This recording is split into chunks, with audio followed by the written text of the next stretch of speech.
আমি শুধু এটুকুই বলবো, এটা একটা দুর্ঘটনা। পুলিশ প্রশাসন গোটাটা দেখছেন, তদন্ত চলছে।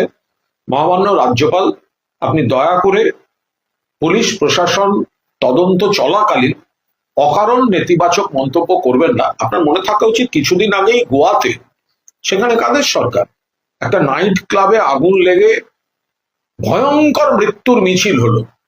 দুর্ঘটনা, আমরা তো তাই নিয়ে রাজনীতি করতে যাইনি।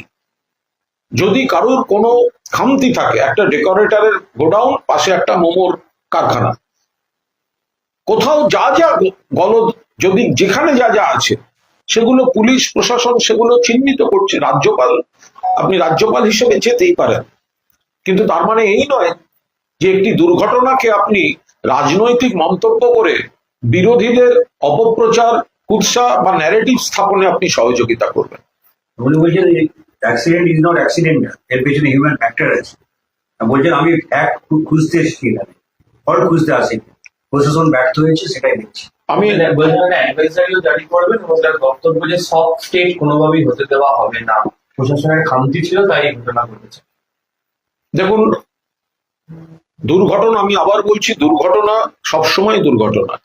অতীতেও দুর্ঘটনা ঘটেছে, অন্য রাজ্যেও দুর্ঘটনা ঘটে। কোনটাকে ম্যানমেড বলে জানেন? যেটা সিপিএম জমানায় বউবাজারে রশিদ খানের বাড়ি বিস্ফোরণ হয়েছিল, ওইটাকে বলে ম্যানমেড, কারণ মানুষ সেখানে জঙ্গিদের আরডিএক্স রেখেছিল সিপিএম জমানায় রাইটার্স আর লালবাজারের পাশে। ওইটা হচ্ছে ম্যানমেড। কিন্তু হঠাৎ কোথাও আগুন লাগলে নিশ্চয়ই কারোর কোনো গাফিলতি, কোথাও কেন হলো, এগুলো পুলিশ প্রশাসন দেখছে। রাজ্যপালের তো খেয়াল রাখা উচিত, কিছুদিন আগে গোয়াতে যে নাইট ক্লাবে আগুন লেগে ভয়াবহ মৃত্যুর মিছিল হলো, তো সেটাকে আপনি বলবেন না সেখানকার সরকারের গাফিলতি? আপনি তো, আপনার আদি বাড়ি তো ওই তল্লাটেই, কেরল। তো আপনি তখন গোয়ার নাইট ক্লাব নিয়ে তো কোনো উদ্বেগের কোনো কথা শুনিনি আপনার মুখে। দুর্ঘটনাটা দুর্ঘটনা, অবাঞ্ছিত, কারোর গাফিলতিতে হলে নিশ্চিতভাবে শাস্তি প্রাপ্য, কিন্তু সেটা পুলিশ প্রশাসন তো তদন্ত করছে। অতীতে রশিদ খানের বাড়ি বিস্ফোরণ, জঙ্গি সিপিএম এর বন্ধু রশিদ খান, ওইটা ছিল ম্যানমেড বিস্ফোরণ। কিন্তু এগুলোকে এক বন্ধনীতে ফেলা যায় না। অন্য রাজ্যে আগুন লাগছে না, অন্য রাজ্যে সেতু ভেঙে পড়ছে না।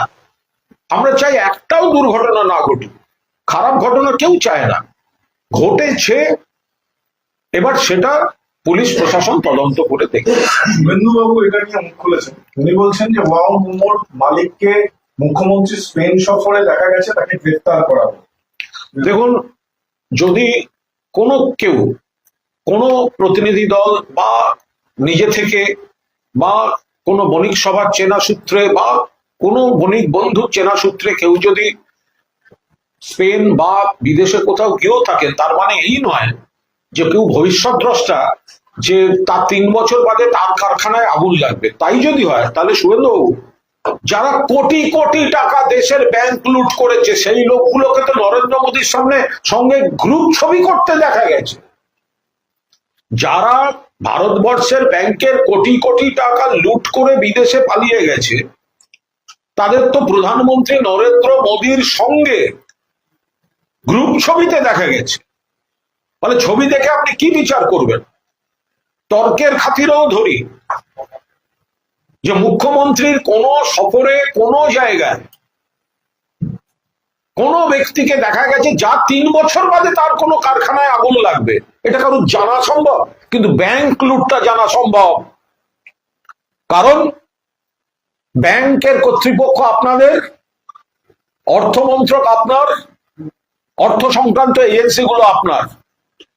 তাই শুভেন্দু অধিকারী থেকে অমিত মালব্য প্রথম কৈফিয়ত দিন, দেশের ব্যাংক লুট করে কোটি কোটি টাকা নিয়ে বিদেশি পালানো লোকদের সঙ্গে নরেন্দ্র মোদীর ছবি দেখা গেছে কেন? আর মুখ্যমন্ত্রীর সঙ্গে যাদের দেখা গেছে তাদের কার কারখানায় 3 বছর বাদে আগুন লাগবে, এটা পৃথিবীর কারোর পক্ষে জানা সম্ভব নয়। ফলে তর্কের খাতিরে যদি ধরেও নি কোনো ব্যক্তি বিদেশ সফরে ছিল, তাহলে তার 3 বছর বাদে কার কারখানায় আগুন লাগবে সেটা কে কোথা থেকে জানবে? আজকে শুভেন্দু অধিকারী যে মিছিল ছিল, একটা মৃত্যু মিছিল, শোক মিছিল, সেখানে এই ডিজে বাজানো শুভেন্দু অধিকারী আজকে আনন্দপুরের যে মিছিল, ওখানে যে আগুনে যারা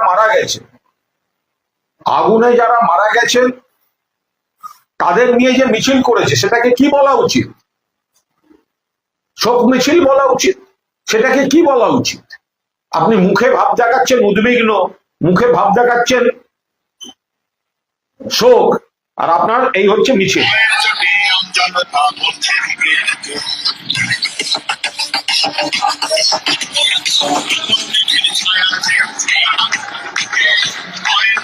নাচছে, লোকে নাচছে,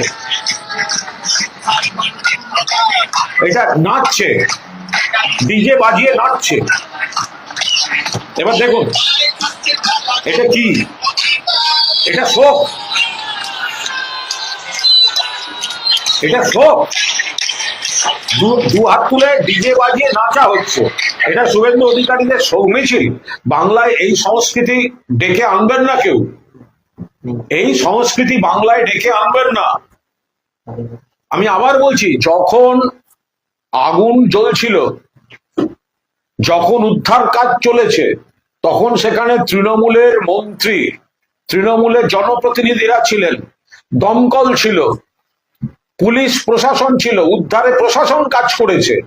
আর শুভেন্দু অধিকারী এবং বিজেপি নেতারা, সুকান্ত মজুমদার থেকে আরম্ভ করে সব কজন অন্ডালে, তাদের সভাপতি আসবে নতুন, মুখ দেখাবে বলে গাঁদা ফুলের মালা নিয়ে দাঁড়িয়েছিল। তখন মনে পড়েনি যে এখানে একটা অগ্নিকাণ্ড দুর্ভাগ্যজনকভাবে অ্যাক্সিডেন্টালি ঘটেছে, সেখানে উদ্ধার কাজ চলছে, সেখানে যাওয়াও যেতে পারে বা কাছে যাওয়া যেতে পারে, বা ওখানে মানুষগুলো প্রশাসন উদ্ধারে সাহায্য করছে, উদ্ধার করছে, সেই সময়টা থাকুক। তো সেইগুলো যদি না মনে করে তখন সবার বিজেপি সভাপতির কাছে মুখ দেখাতে গিয়ে হাজির হয়ে বসেছিলেন গাঁদা ফুলের মালা নিয়ে, 3 দিন বাদে এখানে গন্ডগোল করার ইচ্ছা হলো। আর ডিজে বাজিয়ে ডিজে বাজিয়ে নাচ, ডিজে বাজিয়ে দুহাত তুলে নাচ, এটা শোক মিছিল? বিজেপির এই অপসংস্কৃতি কোনো অবস্থায়, ও তো মৃতদেরকে আরো যেন অপমান করলো। এই এই এই এই শোক মিছিলের নামে অসভ্যতা, এই জিনিস বাংলায় চলতে পারে না। যদি মুখ্যমন্ত্রী কেন ঘটনাস্থলে যাননি সেই প্রসঙ্গ তুলে শুভেন্দু অধিকারী বলছেন যে মুখ্যমন্ত্রীর বিশেষ ভোট ব্যাংকের কি ওখানে মারা যায় এবং মুখ্যমন্ত্রী নিজের লোক যুক্ত অবৈধ থাকে, তাই মুখ্যমন্ত্রী। এটা কোনো কাজের কথাই নয়। ওখানে মুখ্যমন্ত্রী সর্বশক্তিতে পুলিশ প্রশাসন, দমকল, যেখানে যা যা ছিল সমস্তটা নামিয়েছেন। এবং ওখানে যেহেতু একটা অগ্নিকাণ্ডের ঘটনা, ফরেন্সিক তদন্ত চলছে এবং বিভিন্ন ছাইয়ের মধ্যে থেকে উদ্ধারের কাজ চলছে, ফলে এগুলো এই ধরনের অভিযোগ করার আগে পারিপার্শ্বিকতা, ইনসিডেন্টের ক্যারেক্টার, পরিস্থিতি, প্রশাসন কি করছে, সেগুলো ভেবে করা উচিত।